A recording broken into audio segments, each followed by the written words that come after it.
Hello and welcome to ADHD Mums. Today's quick reset is I don't always love being a parent. Sometimes parenting feels to me like being pecked to death by tiny, emotionally unstable chickens. Like it's just a little bit at my soul, draining it every day, all the time. And we love our kids fiercely. But here's the thing that a lot of us are scared to say out loud. I don't always like being a parent. And I know I'm not the only one. But this doesn't make you a bad mum, but it does make you human. A lot of us are parenting without support. Our nervous systems are just running on red emergency all the time, and the to-do list is just never ending. And a lot of us are feeling like we're reparenting ourselves because if we have children that are getting diagnosed, we are often getting diagnosed ourselves, coming into realization, even through self-diagnosis. And we can feel all of the grief and feelings that go along with that. We can hear from a psychologist, whoever it is, to go away, process, but yet we don't have any time. Our brain is not geared for this level of executive function. The appointments, the uniforms, the spawning, all of the different apps. Our children do need more assistance with like daily living, for example, like getting ready for school. They are going to be independent, slower than other children. So we will have to do those things for longer. Yet those things that we are helping our children with for longer are also things that we struggle with ourselves. So not enjoying every moment of something that is a really, really tricky time doesn't mean you're failing, but it can mean that you are burnt out and you're also aware of the heavy load that that is. I really feel like the joy of parenting is often sold like some kind of lifestyle brand. And the influencers that continue this, posting the best pictures of the most matching outfits, a lot of these people seem to have like 6 children. Has anyone noticed that? They have like 6 children who all just seem to be going so well and achieving, and they all look so happy. And the Instagram captions are always so joyful and grateful. But this type of branding, I just don't think can be real. If you are following anyone like that, I encourage you, first up, unfollow. I don't believe there is anything good coming out of those lifestyle brand influencers if it is nothing like your life. And I don't think it is, because if it was, you wouldn't be listening to this podcast. One of the best things I did was I found a couple of influencers fascinating and I kept following them. But every time I looked at their photos, I just felt really bad about myself. So for neurodivergent mothers, joy can feel hard to access. And it's not that we don't feel it, but it's because we're buried a lot of the time, like under tasks, guilt, medical appointments, therapy, sensory issues, all of it. So it's not that we're ungrateful, but we can be at maximum capacity all of the time. And it is unsustainable for anybody to be at maximum capacity all of the time forever.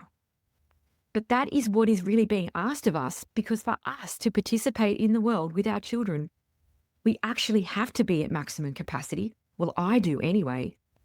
Because if I take my foot off the accelerator, I 100% are way behind. But it's unsustainable to accelerate for that long, that hard. And that goes the same with children at school. I understand it can seem to some parents like, why would my child be in burnout at school? Wait till you get to be an adult. Wait how hard that is. Look what I have to put up with. My work, my obligations, my mortgage. I get it.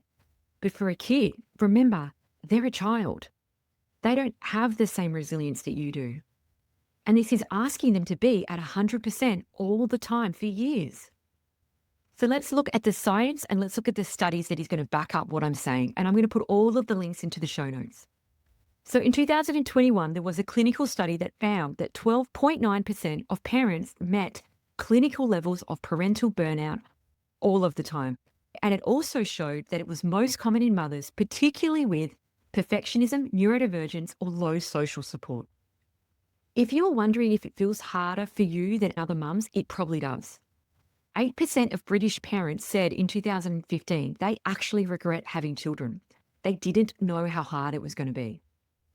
In 2020, there was a Reddit thread on parental regret.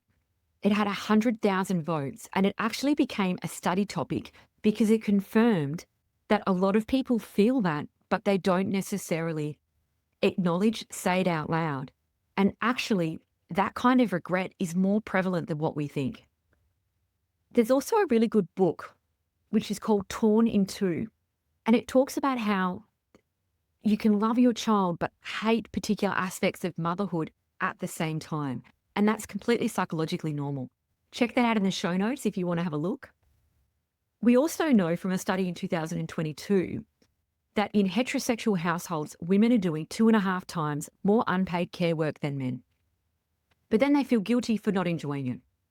Actually, that research is from 2022, and I doubt it's changed much 3 years later. We also know from a study that neurodivergent mothers experience emotional dysregulation, executive function, sensory overwhelm, and irritability, particularly when they are unsupported, far more than the neurotypical population. So if you are wondering if it feels harder for you than other people, it probably does. We also know from Dr. Gabor that as parents and as mothers, we mask the rage, the sadness, and the overstimulation for the sake of peace. And so our children do not see it. If you have children that are with you all the time, that is going to be very difficult for you to ever drop that mask and feel the feelings. And I personally would argue that that would contribute to chronic stress, anxiety, and depression. We also know that mothers, especially managing invisible disabilities like mental health, neurodivergence, experience significantly high levels of burnout. So if you are not feeling overjoyed at times, that is your nervous system waving a red flag. It is not your love disappearing. It is the fact that you are chronically overstressed, burnt out, and your nervous system may be completely overwhelmed. Okay, so let's talk about the objections and the stuff that people say to us that is really unhelpful when we finally have a moment to talk about how we feel. 1, but parenting is a privilege. So the big myth around this is that parenting is a choice and a privilege, and expressing any frustration or fatigue is completely ungrateful. Now, the fact is that gratitude and burnout coexist all the time. Parenting is a privilege, but so is drinking water. And every time I drink water, I don't then be grateful. Should I be grateful that we have drinking water in this country? Yes. But by drinking it and not acknowledging the gratitude to having the drinking water every single day doesn't make sense. Parenting is a privilege, but like all privileges, it comes with labor. Constant emotional suppression of your feelings is not sustainable. And in fact, studies have shown that parental stress significantly increases when you continue to push down your emotion, particularly in mothers of neurodivergent children.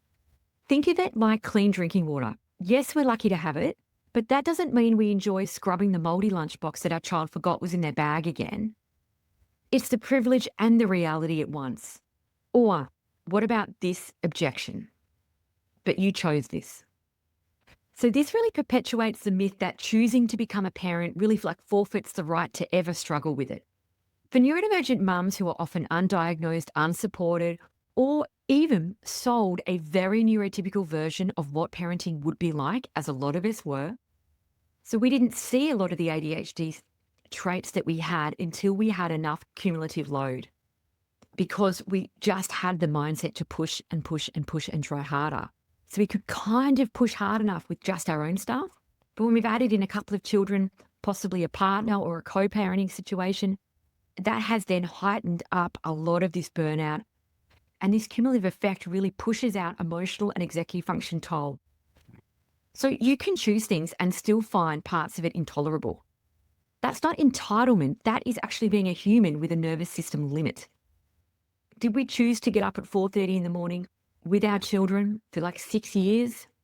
Did we choose to have hyperactive children that would go to bed late, get up early, to get up constantly throughout the night? Did we pick to have an inflexible school that don't meet the expectations of what we thought we'd have?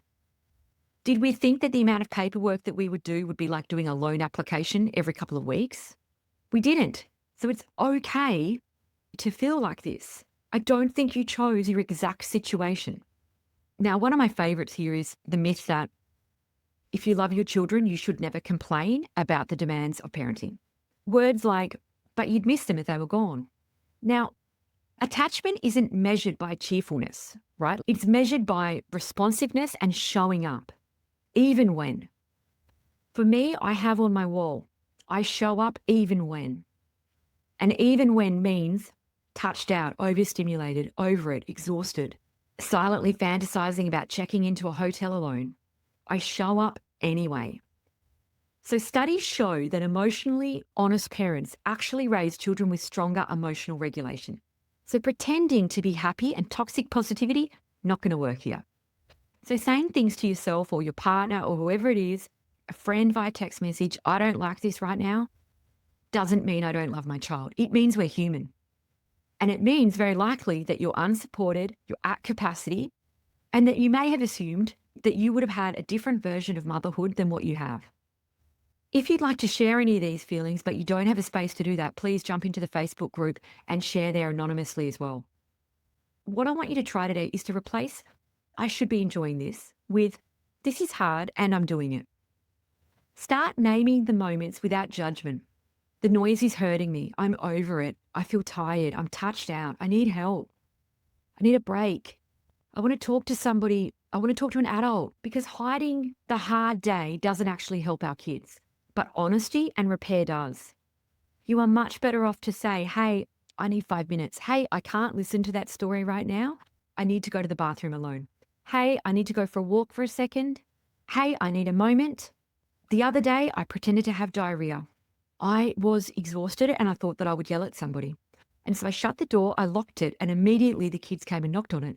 And I said, Mum's got diarrhea. There's a smell going to come out from underneath the door. And they ran away screaming. It also mobilized my husband to pick up the slack because he thought I was really sick.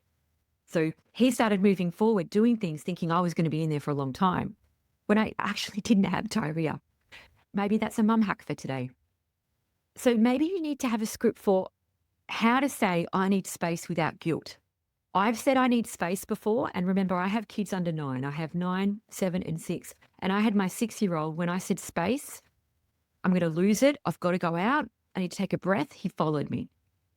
So I've had to come up with something that's a little bit more urgent so he actually moves away. It's like when I say space, he thinks magnet. I will magnet her. She may leave.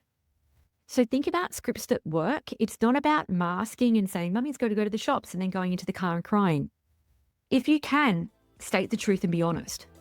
However, if that is tricky with one of your children and you do need to make something up, that's okay too. There's no right or wrong to this. So this is your quick reset, and you've already started just by listening. So take the pressure off, let the feelings be real. You don't have to perform to be worthy. You're allowed to be a work in progress, and you're still powerful. You are doing better than what you think.